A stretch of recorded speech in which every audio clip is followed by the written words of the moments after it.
Hello, we are live. I'm going to try to pull this a little. Couldn't remember from last week. That's pretty good. Oh, we've got 3 together already. Please say hello in the chat, you guys. Yeah, I'm going to keep looking down. I'm sorry. Oh, 4 of us now. Excellent. Because it's Wednesday and it's 7:30 and we're together. As we always are on Wednesdays because it's just what we do. I have some candles. I have new candles, but you guys can't see them. So I'm just going to. Oh, you can see them now. Oh, excellent. Move that one there. That's okay. We'll put this one over here too. So, yes, I went to Yellow Springs, Ohio last weekend. I got some new candles and got some incense matches, which are just really neat. If you just have a few minutes and need to collect your thoughts, an incense match is kind of great. We have a new book tonight. Now, I've been waiting for this one. So a long time ago, back in 2020, when we started this, we did, well, this started out as Edgar Allan Poe afternoons.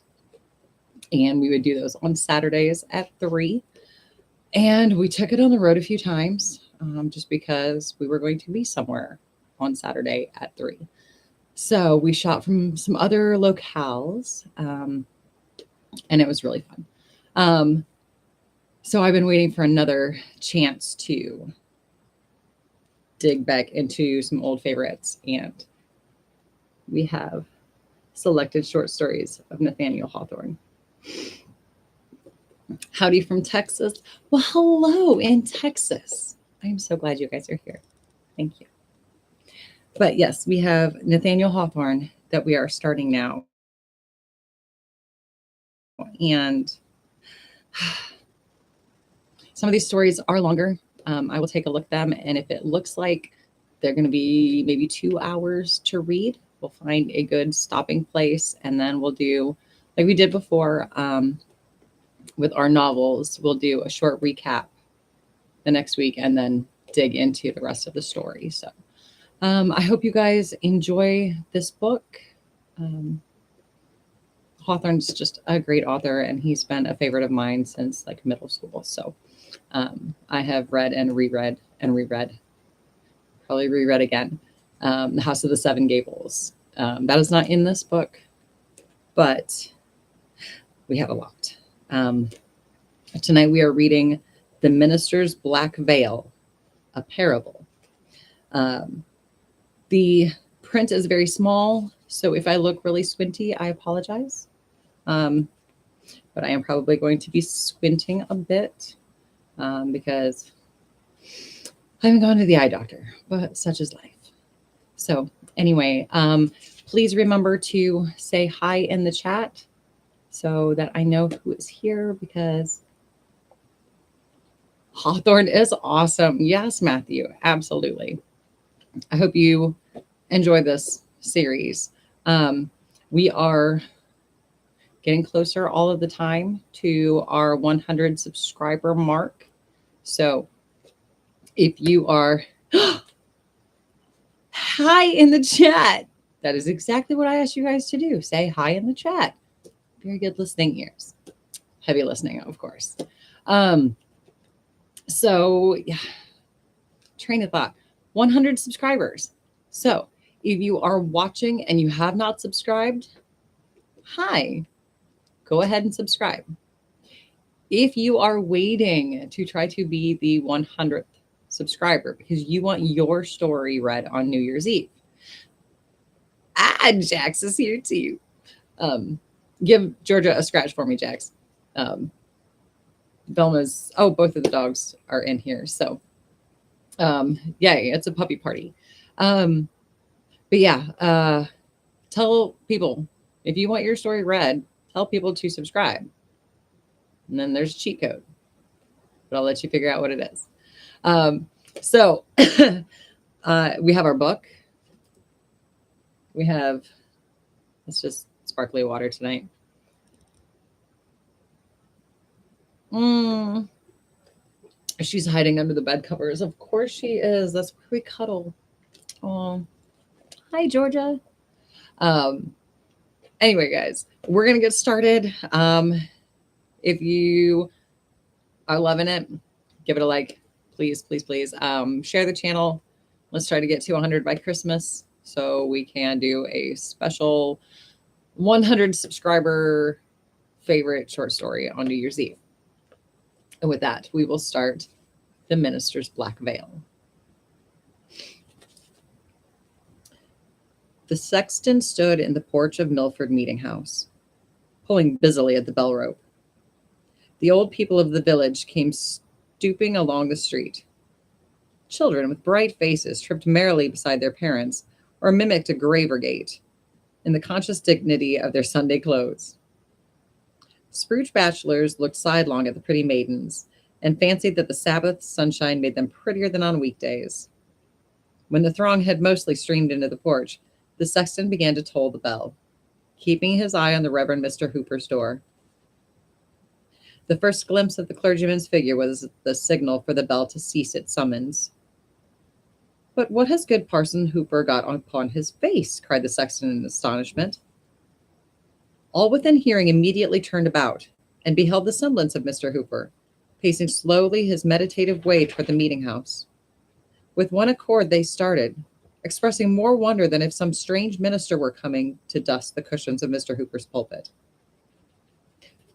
"Are you sure it is our parson?" inquired Goodman Gray of the sexton. "Of a certainty it is good Mr. Hooper," replied the sexton. "He was to have exchanged pulpits with Parson Shute of Weatherbury, but Parson Shute sent to excuse himself yesterday, being to preach a funeral sermon." The cause of so much amazement may appear sufficiently alight. Mr. Hooper, a gentlemanly person of about 30, there are footnotes, though still a bachelor, was dressed with due clerical neatness, as if a careful wife had starched his band and brushed the weekly dust from his Sunday garb. There was but one thing remarkable in his appearance. Swathed about his forehead and hanging down over his face, so low as to be shaken by his breath, Mr. Hooper had on a black veil. On a nearer view, it seemed to consist of 2 folds of crape, which entirely concealed his features except the mouth and chin, but probably did not intercept his sight, further than to give a darkened aspect while living in inanimate things. With this gloomy shade before him, good Mr. Hooper walked onward at a slow and quiet pace, stooping somewhat and looking on the ground, as is customary with abstracted men, yet nodding kindly to those of his parishioners who still waited on the meeting-house steps. But so wonder-struck were they that his greeting hardly met with a return. "I can't really feel as if good Mr. Hooper's face was behind that piece of crape," said the sexton. "I don't like it," muttered an old woman as she hobbled into the meeting-house. "He has changed himself into something awful, only by hiding his face." "Our parson has gone mad," cried Goodman Gray, following him across the threshold. A rumor of some unaccountable phenomenon had preceded Mr. Hooper into the meeting-house and set all the congregation astir. Few could refrain from twisting their heads toward the door. Many stood upright and turned directly about, while several little boys clambered upon the seats and came down again with a terrible racket. There was a general bustle, a rustling of the women's gowns and shuffling of the men's feet, greatly at variance with that hushed repose which should attend the entrance of the minister. Yes, we should be very quiet.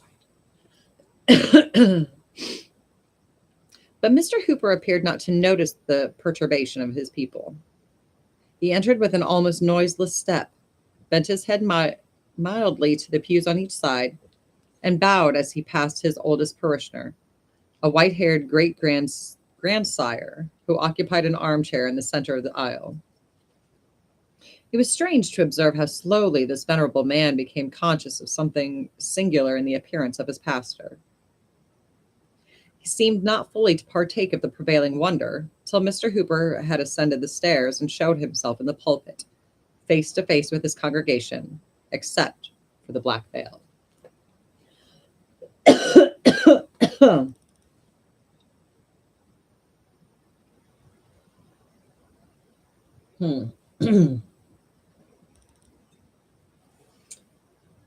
wonder, Dad, think you'd ever wear a black veil on Sunday morning?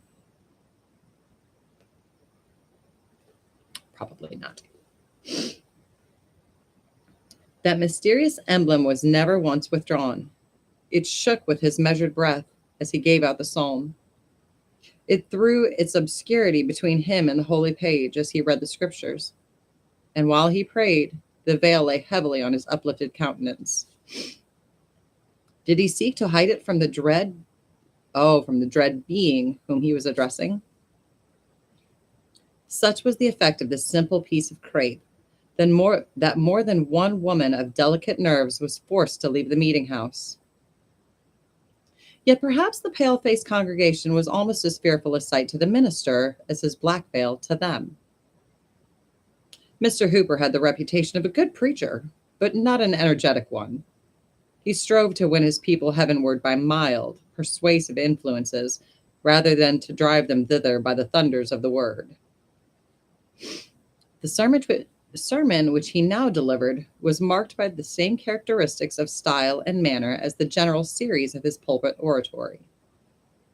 But there was something, either in the sentiment of the discourse itself or in the imagination of the auditors, which made it greatly the most powerful effort that they had ever heard from their pastor's lips. It was tinged, rather more darkly than usual, with the gentle gloom of Mr. Hooper's temperament. The subject had a reference to secret sin, and those sad mysteries which we hide from our nearest and dearest, and would fain conceal from our own consciousness, even forgetting that the omniscient can detect them. A subtle power was breathed in his words. Each member of the congregation, the most innocent girl and the man of hardened breast, felt as if the preacher had crept upon them behind his awful veil and discovered their hoarded iniquity of deed or thought. Many spread their clasped hands on their bosoms. There was nothing terrible in what Mr. Hooper said, at least no violence. And yet, with every tremor of his melancholy voice, the hearers quaked. An unsought pathos came hand in hand with awe. So sensible were the audience of some unwanted attribute in their minister, they longed for a breath of wind to blow aside the veil, almost believing that a stranger's visage would be discovered, though the form, gesture, and voice were those of Mr. Hooper. I am so sorry. I don't know if you guys could hear that. We have a new baby. Leonard just tried to jump up on the chair and flipped over backwards. So I apologize. I'm going to get back to it. Oh. At the close of the services, the people hurried out with indecorous confusion. So sorry, guys. Eager to communicate their pent-up amazement and conscious of lighter spirits the moment they lost sight of the black veil. Some gathered in little circles, huddled closely together, with their mouths all whispering the censure. Some went homeward alone, wrapped in silent meditation. Some talked loudly and profaned the Sabbath day with ostentatious laughter. A few shook their sagacious heads, intimating that they could penetrate the mystery, while one or two affirmed that there were no mystery at all, but only that Mr. Hooper's eyes were so weakened by the midnight lamps as to require a shade. After a brief interval, forth came good Mr. Hooper also, in the rear of his flock. Turning his veiled face from one group to another, he paid due reverence to the hoary heads, saluted the middle-aged with kind dignity as their friend and spiritual guide, greeted the young with mingled authority and love, and laid his hands on the little children's heads to bless them. Such was always his custom on the Sabbath day. Strange and bewildered looks repaid him for his courtesy. None, as on former occasions, aspired to the honor of walking by their pastor's side. Old Squire Saunders, doubtless by accidental lapse of memory, neglected to invite Mr. Hooper to his table, where the good clergyman had been wont to bless the food almost every Sunday since his settlement. He returned, therefore, to the parsonage, and at the moment of closing the door was observed to look back upon the people, all of whom had their eyes fixed upon the minister. A sad smile gleamed faintly from beneath the black veil and flickered about his mouth, glimmering as he disappeared.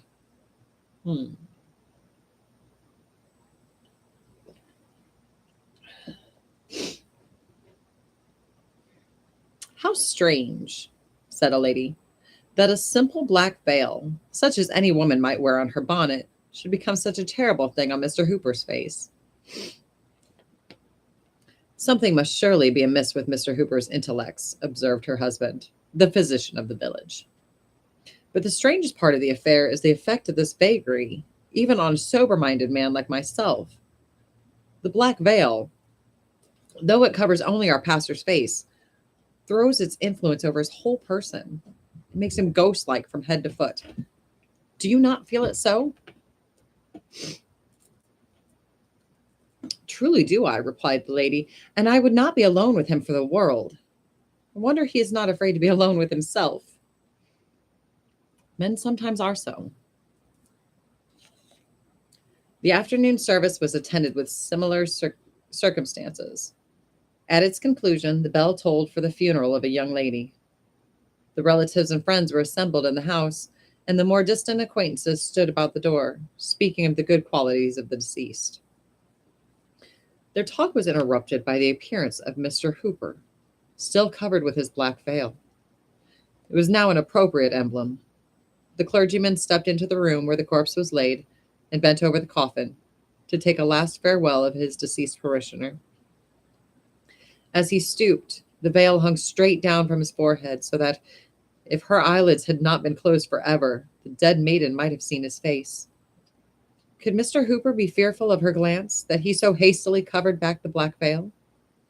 A person who watched the interview between the dead and the living scrupled not to affirm that, at the instant when the clergyman's features were disclosed, the corpse had slightly shuddered, rustling the shroud and muslin cap, though the countenance retained the composure of death.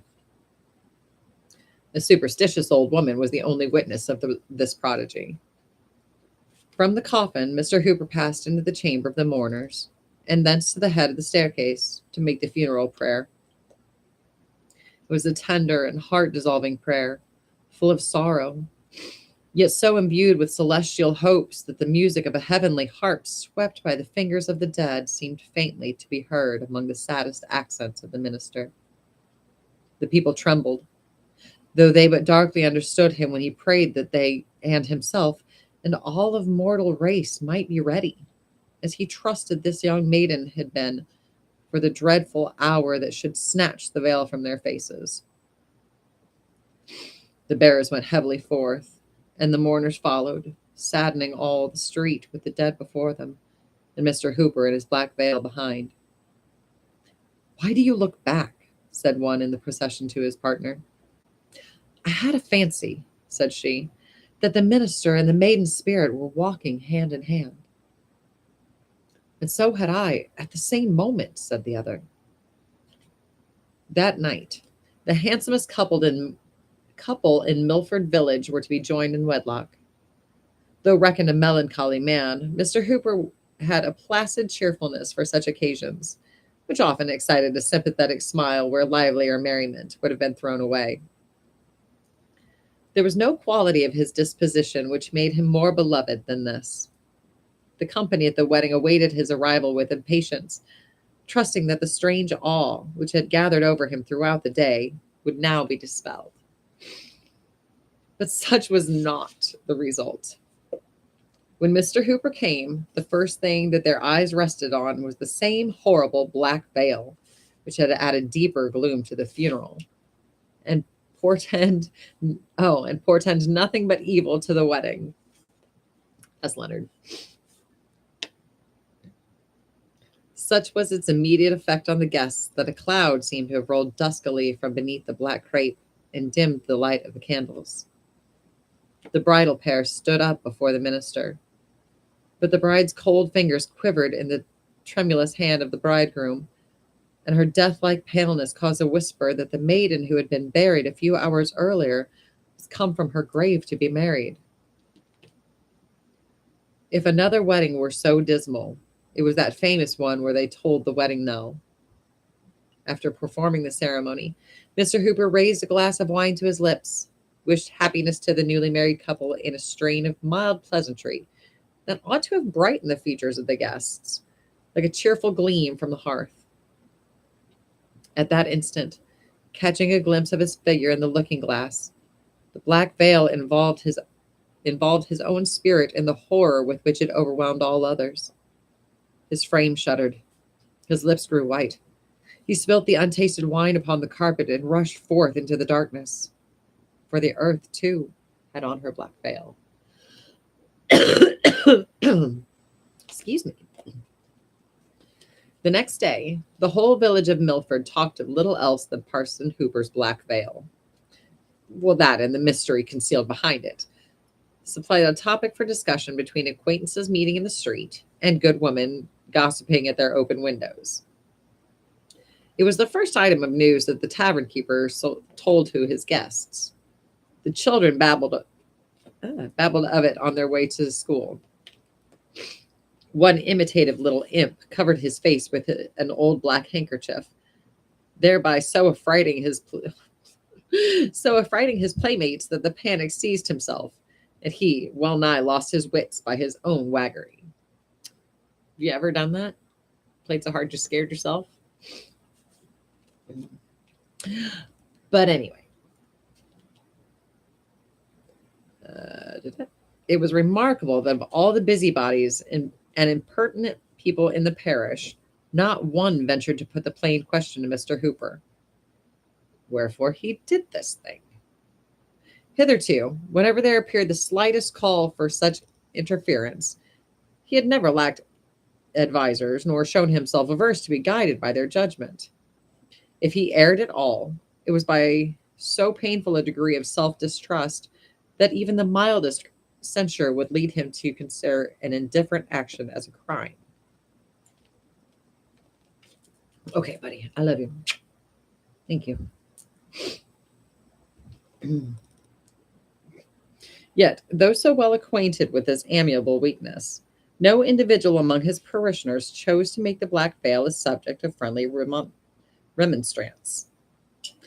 There was a feeling of dread, neither plainly confessed nor carefully concealed, which caused each to shift the responsibility upon another, till at length it was found expedient to send a deputation of the church.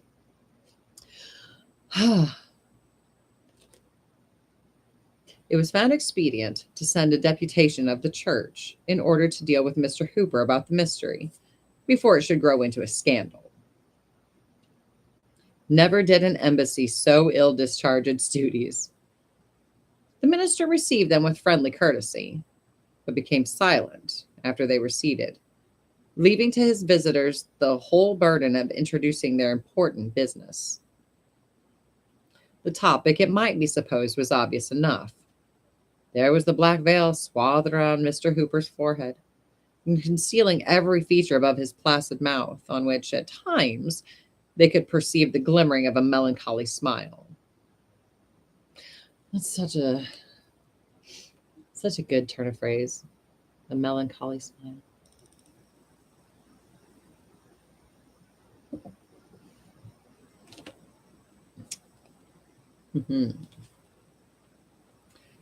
But that piece of crape, to their imagination, seemed to hang down before his heart, the symbol of a fearful secret between him and them. Were the veil but cast aside, they might speak freely of it, but not till then. Thus they sat a considerable time, speechless, confused, and shrinking uneasily from Mr. Hooper's eye, which they felt to be fixed upon them with an invisible glance. That would be the thing. You would know if he was looking at you.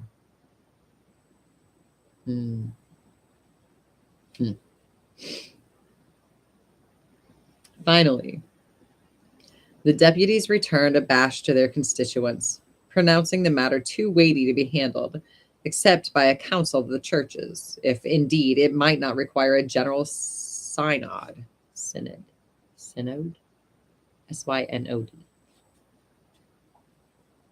But there was one person in the village unappalled by the awe with which the black veil had impressed all besides herself. When the deputies returned without an explanation, or even venturing to demand one, she, with the calm energy of her character, determined to chase away the strange cloud that appeared to be settling round Mr. Hooper, every moment more darkly than before. As his plighted wife, it should be her privilege to know what the black veil concealed. At the minister's first visit, therefore, she entered upon the subject with a direct simplicity, which made the task easier for both him and her. After he had seated himself, she fixed her eyes steadfastly upon the veil, but could discern nothing of the dreadful gloom that had so overawed the multitude. It was but a double fold of crape hanging down from his forehead to his mouth, and slightly stirring with his breath. "No," she said aloud and smiling, "there is nothing terrible in this piece of crape, except that it hides a face which I am always glad to look upon. Come, good sir, let the sun shine from behind the cloud. First, lay aside your black veil, then tell me why you put it on." Mr. Hooper's smile glimmered faintly. "There is an hour to come," said he, "when all of us shall cast aside our veils. Take it not amiss, beloved friend, if I wear this piece of crape till then." "Your words are a mystery too," returned the young lady. "Take away the veil from them, at least." "Elizabeth, I will," said he, "so far as my vow may suffer me. Know, then, this veil is a type and a symbol, and I am bound to wear it ever, both in light and darkness, in solitude and before the gaze of multitudes, and as with strangers, so with my familiar friends. No mortal eye will see it withdrawn. This dismal shade must separate me from the world. Even you, Elizabeth, can never come behind it." "What grievous affliction hath befallen you," she earnestly inquired, "that you should thus darken your eyes forever?" "If it is to be a sign of mourning," replied Mr. Hooper, "I, perhaps, like most other mortals, have sorrows dark enough to be typified by a black veil." "But what if the world will not believe that this is the type of an innocent sorrow?" urged Elizabeth. "Beloved and respected as you are, there may be whispers that you hide your face under the consciousness of secret sin. For the sake of your holy office, do away with this scandal." The color rose into her cheeks as she imitated the nature of the rumors that were already abroad in the village. But Mr. Hooper's mildness did not forsake him. He even smiled again, that same sad smile, which always appeared like a faint glimmering of light proceeding from the obscurity beneath the veil. "If I hide my face for sorrow, there is cause enough," he merely replied. "And if I cover it for secret sin, what mortal might not do the same?" And with this gentle but unconquerable obstinacy did he resist all her entreaties. At length Elizabeth sat silent. For a few moments she appeared lost in thought, considering, probably, what new methods she might try to withdraw her lover from so dark a fantasy, which, if it had no other meaning, was perhaps a symptom of mental disease. Though of a firmer character than his own, the tears rolled down her cheeks. But in an instant, as it were, a new feeling took the place of sorrow. Her eyes were fixed insensibly on the black veil when, like a sudden twilight in the air, its terrors fell around her. She arose and stood trembling before him. "And do you feel it then at last?" said he mournfully. She made no reply, but covered her eye with her hands and turned to leave the room. He rushed forward and caught her arm. "Have patience with me, Elizabeth," cried he passionately. "Do not desert me, though this veil must be between us here on earth. Be mine, And hereafter there shall be no veil over my face, no darkness over between our souls. It is but a mortal veil. It is not for eternity. Oh, you know not how lonely I am and how frightened to be alone behind my black veil. Do not leave me in this miserable obscurity forever. Lift the veil but once and look me in the face, said she. Never, it cannot be, replied Mr. Hooper. Then farewell, said Elizabeth. She withdrew her arm from his grasp and slowly departed, pausing at the door to give one long shuddering gaze that seemed almost to penetrate the mystery of the black veil. But even amid his grief, Mr. Hooper smiled to think that only a material emblem had separated him from happiness, though the horrors which it shadowed forth must be drawn darkly between the fondest of lovers. From that time, no attempts were made to remove Mr. Hooper's black veil, or, by direct appeal, to discover the secret which it was supposed to hide. By persons who claimed a superiority to popular prejudice, it was reckoned merely an eccentric whim, as such as often mingles with the sober actions of men otherwise rational, and tinges them all with its own semblance of insanity. But with the multitude, good Mr. Hooper was irreparably a bugbear. He could not walk the street with any peace of mind, so conscious was he that the gentle and timid would turn aside to avoid him, and that others would make it a point of hardihood to throw themselves in his way. The impertinence of the latter class compelled him to give up his customary walk at sunset to burial ground. For when he leaned pensively over the gate, there would always be faces behind the gravestones peeping at his black veil. Of course they are. A fable went the rounds that the stare of the dead people drove him thence. It grieved him to the very depth of his kind heart to observe how the children fled from his approach, breaking up their merriest sports, while his melancholy figure was yet afar off. Their instinctive dread caused him to feel more strongly than aught else that a preternatural horror was interwoven with the threads of the black crape.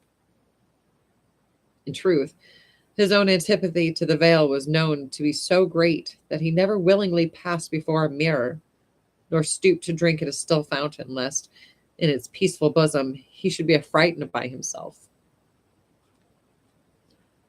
This was what gave plausibility to the whispers that Mr. Hooper's conscience tortured him for some great crime too horrible to be entirely concealed, or otherwise than so obscurely intimated. Thus, from beneath the black veil, there rolled a cloud into the sunshine, an ambiguity of sin or sorrow which enveloped the poor minister, so that love or sympathy could never reach him. It was said that ghost and fiend consorted with him there. With self-shudderings and outward terrors, he walked continually in its shadow. Sorry, guys, struggling for a second. Let me just take a drink. We still have a big group. Say hi.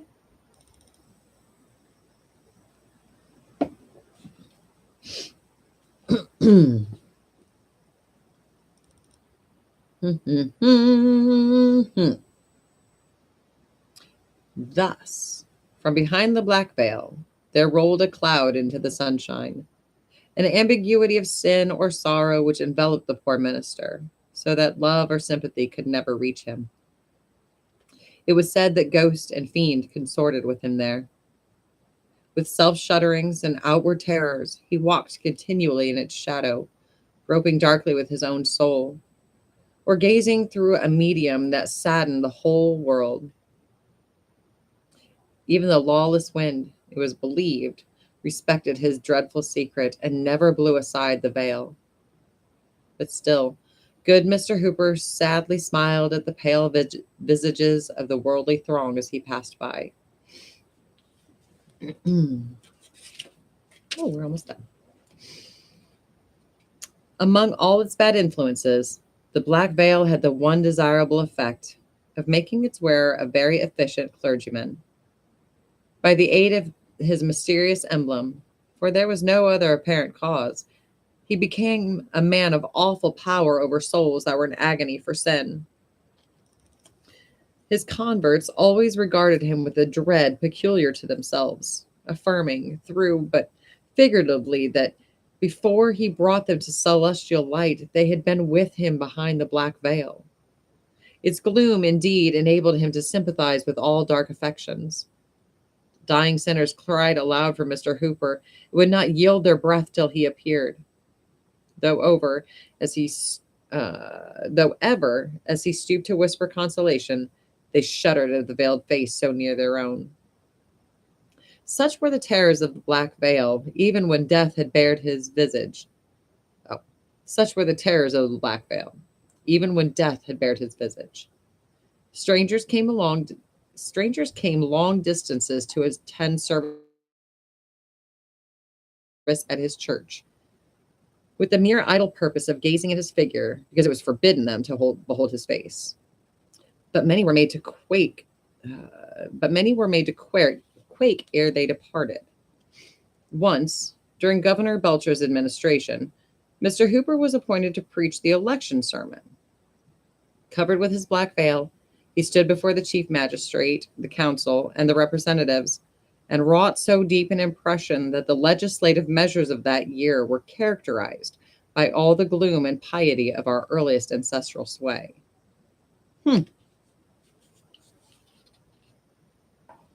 In this manner, Mr. Hooper spent a long life, irreproachable to outward act, yet shrouded in dismal suspicions, kind and loving, though unloved, and dimly feared, a man apart from men, shunned in their health and joy, but ever summoned in their aid in mortal anguish. As the years wore on, shedding their snows above his sable veil, he acquired a name throughout the New England churches, and they called him Father Hooper. Nearly all his parishioners, who were of mature age when he was settled, had been borne away by many a funeral. He had one congregation in the church, and a more crowded one in the churchyard, and having wrought so late into the evening, and done his work so well, it was now good Father Hooper's turn to rest. Several persons were visible by the shaded candlelight in the death chamber of the old clergyman. Natural connections he had none, but there was the decorously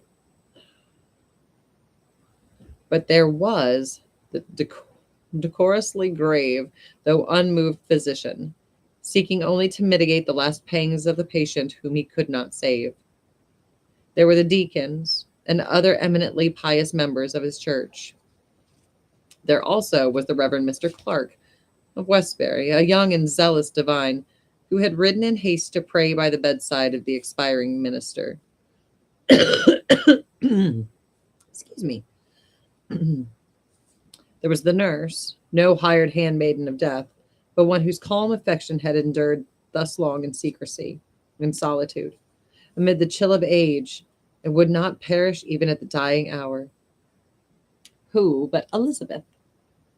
And there lay the hoary head of good Father Hooper upon the death pillow, with the black veil still swathed about his brow and reaching down over his face, so that each more difficult gasp of his faint breath caused it to stir.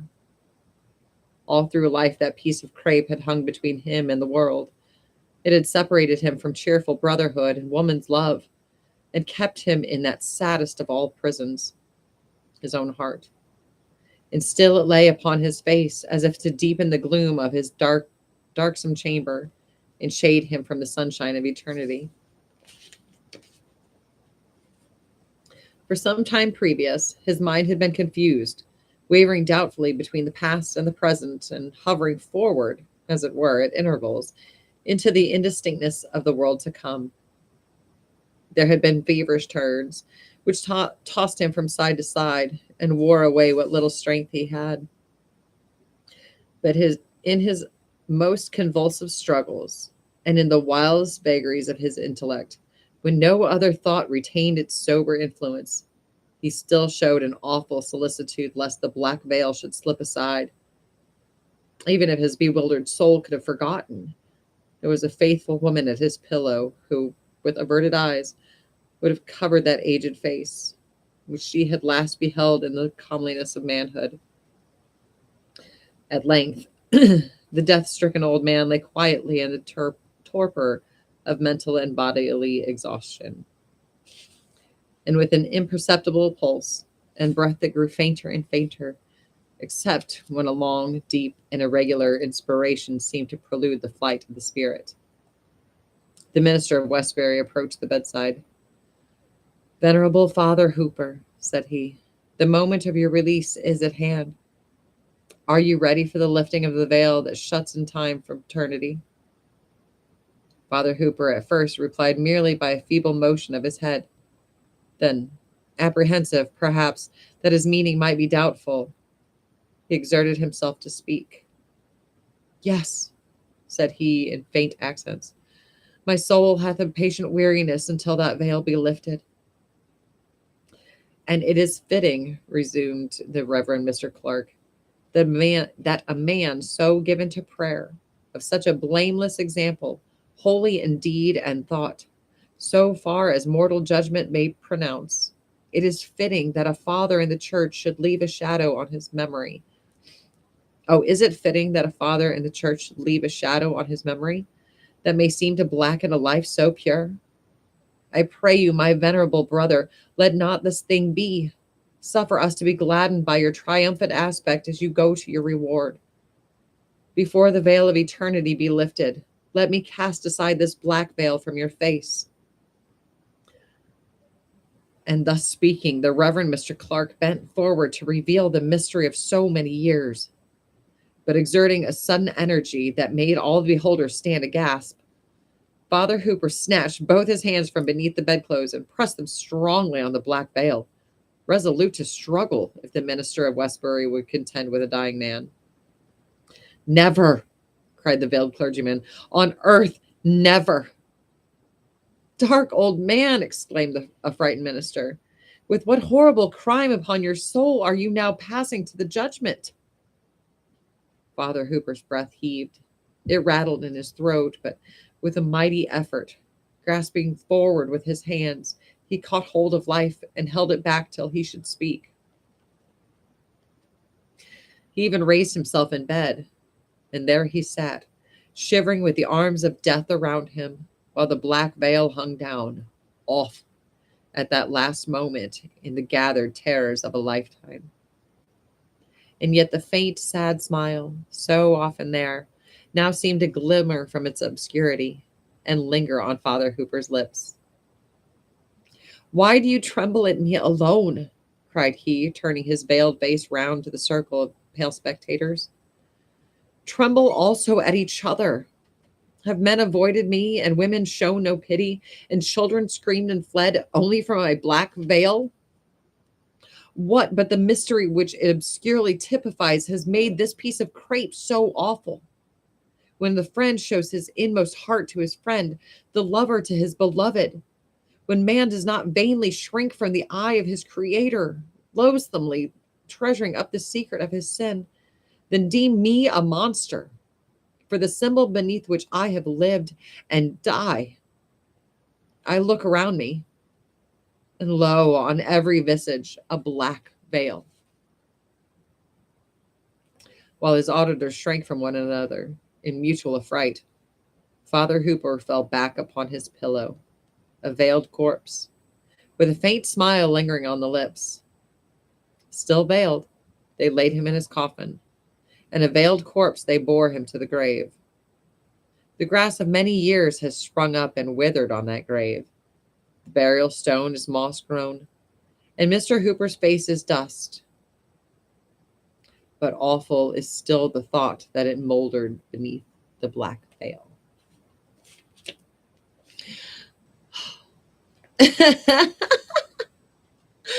Oh, hi, Heidi. Thank you for joining us tonight. Oh, we had kind of a big group. I think 9 is the most I've seen at one time. So that is awesome. I'm so glad you guys were here. Lenny is back. Leonard. Oh, Leonard.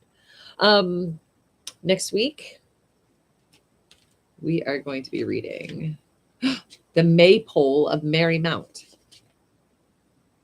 Hee hee. So, yay. I really hope you guys like that. Sorry, I'm a little struggling tonight. I'm going to have to, I may have to print off the next few stories so that I can change the font because that is really little. But anyway, keep sharing, keep getting subscribers. Oh, my sister's there too.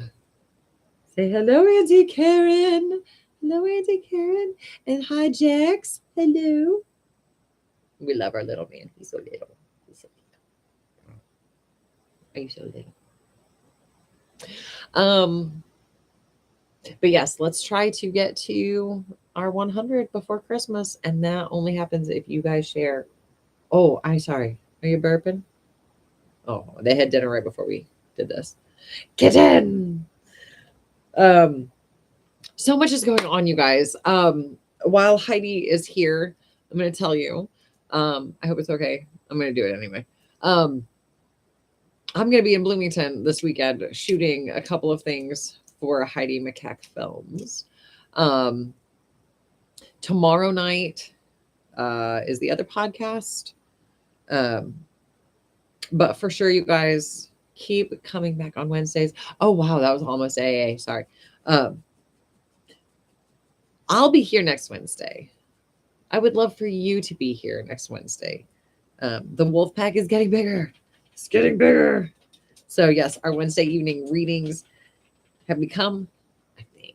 And I think that's awesome. And I love you guys for that. We may start a Monday night, something Monday or Tuesday. Maybe a different set of stories, or I don't know. Just feel like we need to add some more nights to grow the pack. So with that, I'm just going to end up rambling at this point. I thank you guys so much for being here. As always, and that was kind of the moral of our parable tonight. Be kind to each other. Doesn't cost anything. It honestly doesn't. It is 100% free. 100% free to just smile at somebody in the grocery store. Just not say nasty things to each other on Facebook because it doesn't matter. You're screaming into a void. Stop being mean. I see you Saturday, Heidi. But yes, just be nice. Huh. Not like, but see, because this is what it is. Don't bite people's fingers. All right, guys. With that, we're going to go because apparently somebody needs some rough and tumble time. And I will see you guys next Wednesday. I love you. Thank you. Bye.